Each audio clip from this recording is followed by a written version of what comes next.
జై హనుమాన్ సుందరకాండ 2వ సర్గ. ఆ విధంగా కాంతిచే సంశోభితుడైన హనుమంతుడు లంకానగరాన్ని సమీపించి సుందరమైన రావణ పాలిత ఆ లంకను చూశాడు. ఆ నగరం చుట్టూ పద్మాలతోనూ కలువలతోనూ నిండిన అగర్తలున్నాయి.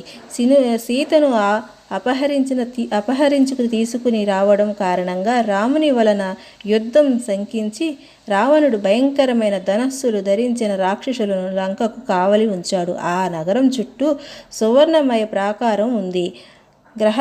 గ్రహతుల్యములు శరత్కాల మేఘ సమానులు అయిన గృహములతో ఆ నగర ప్రధాన వీధులు ఎత్తుగాను తెల్లగాను కానవస్తున్నాయి.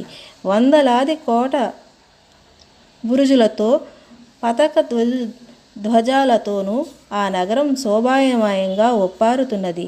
బంగారుమయమైన చెక్కిన లలిత పంక్తులచే చిత్రంగా రూపుదిద్దుకున్న ముఖద్వారంతో కూడినదై స్వర్గలోకంలోని అమరావతిలా ఉన్న ఆ లంకా నగరాన్ని హనుమంతుడు చూశాడు. జై హనుమాన్.